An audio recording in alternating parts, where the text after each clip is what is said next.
The sirens rang loud through the shining metal halls of the massive alien station known as Unity Spire.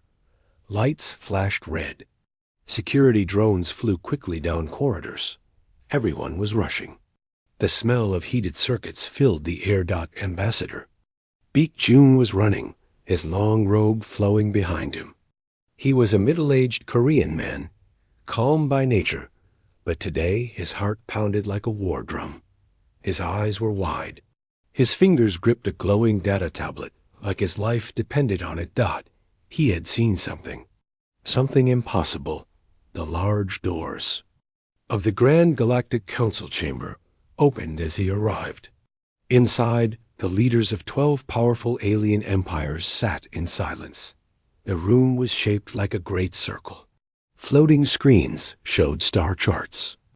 Holograms buzzed with data. Even the most arrogant rulers looked nervous. The V-Kren-High matron hissed quietly. The tall, gray-skinned Dominion general tapped the table with one claw. A round-bodied scientist from the Yilith group wiped sweat off his forehead using a tentacle. Ambassador Baek-jun stepped into the center of the chamber. He stood still. He took one deep breath. "Esteemed members of the Galactic Council," he said in a firm voice, "you all need to hear this. What I am about to show you will change everything we believe about humans." The room went quiet. All eyes turned to him. Baek-jun raised the tablet. He pressed a button. A large hologram lit up above the table. Showed a ship. A ship that was far too large. It floated in the darkness of space, surrounded by distant stars. Its shape was sleek and sharp, like a blade built to cut through the cosmos. It was jet black, covered in silver lines that glowed softly. Strange symbols were carved into its hull, but that was not what made the council gasp. What made them lean forward, what made 3 leaders stand from their chairs in shock, was the flag painted across the front of the ship, a blue circle, with a white field and 5 thin black lines, the flag of Earth. "It's human?" whispered President Rahim of the Taunex Union. "No," said Grand Chancellor Gorik, a 6-eyed being with armor of dark red. "That can't be. Humans are new to the stars. Their ships are weak. They've only had FTL for 50 years. That is what we all believed," Baek-jun said. "But this ship was found by our deep space scouts. It's real. The readings match Earth technology, yet also show things no known species has ever made." The hologram zoomed in on the ship's engines. Strange circular structures pulsed with blue energy. "Our experts are still analyzing it," Baek-jun continued. "But the ship is at least 10 times the size of the largest human warship. Its systems are beyond anything we've seen. And it is awakening." Shock turned to fear. Alien leaders looked at one another. "Where was it found?" asked a quiet voice. It was the silent monk of Iliara, a being made of glowing light. Baek-jun looked down at his screen, near the edge of known space. "But it gets worse." He tapped again. 12 more holograms appeared, each showing a different ship. Some were long and curved like spears. Others were thick and square like floating fortresses. One even looked like a giant silver ring with glowing lines moving across its surface. All of these ships have been found in the last 20 hours. All are of unknown make. All carry human DNA traces. All are waking up. "You're telling U.S., growled the Dominion general, "that the humans, those short-lived mammals, have somehow hidden a fleet of superships across the galaxy." "No," Baek-jun said, his voice heavy. "They didn't build them. Not recently. Our scans show the oldest ship may be 100,000 years old."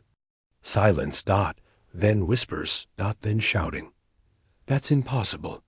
Humans were still using stone tools back then. Is this a trick? Are they trying to deceive us?" Baek-jun held up both hands. "There is more." He changed the hologram. Again, This time, it showed a map of Earth's solar system zooming in on a small human fleet near the edge of the system. 3 ships, modest in size. They've just found one of the old ships, Baek-jun said. They don't know what they've found. Not yet, but their response is interesting. Their captain has already ordered a boarding party. And what if they activate it? Asked the Yllith scientist. What if they learn to control it? Number. One answered. Far away, in the cold of deep space, Captain Han Tae-jin stood at the center of his ship, the Yuz Guanggaeto. He was a tall man with sharp eyes and a calm face. His crew trusted him without question. The human ships floated near the giant. Unknown vessel. Was unlike anything they had ever seen. Chief Engineer Choi Mina, a smart woman with quick hands and short black hair, stared at the scanner screen. Her mouth hung slightly open. This thing is sleeping, she said quietly. It's been dormant for thousands of years. Is it alien? Tae-jin asked. I'm not sure, sir. The shape is strange, but some parts look familiar, like they were made ... for us. Dr. Lee Jisoo, the ship's linguist and historian, joined them.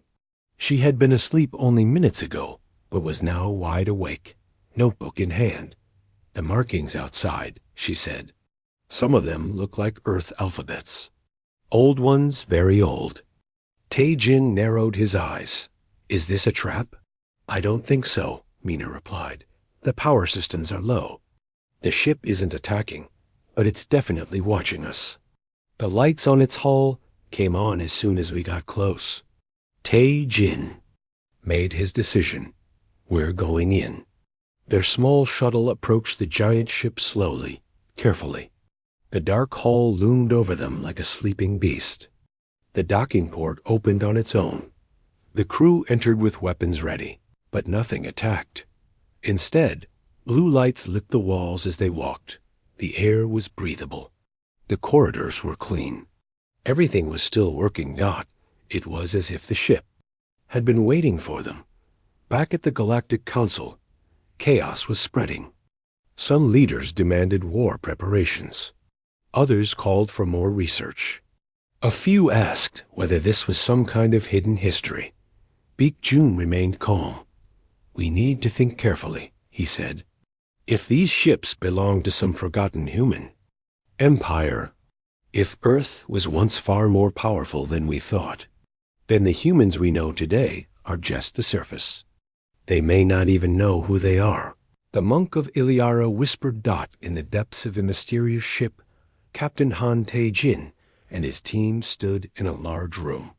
It looked like a command center. Screens flickered on. Then suddenly, a voice spoke. Welcome back, children of Earth. We have been waiting for your return. Everyone froze. The voice was smooth, warm, and human. Dr. Jisoo stepped forward. Who are you? I am Gaon, the caretaker, the voice said. Your people left long ago. You are the first to return. There is much to remember, much to restore. Tae-jin looked around the room. The screens now showed thousands of star systems. Glowing lines linked them together. At the center of the map was Earth. Are you saying ... humans built this? Tae-jin asked. Your ancestors did, Gaon replied. Long before your current history, they spread across the stars. They created wonders. Then they vanished. Now you are back. Tae-jin's heart pounded. If this was true ...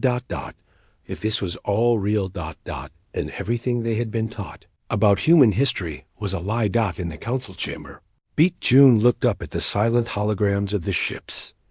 The humans may not know the truth yet, he said, but they will. And when they do ... He did not finish the sentence. He didn't need to. The truth was already shaking the galaxy. And the storm was just beginning.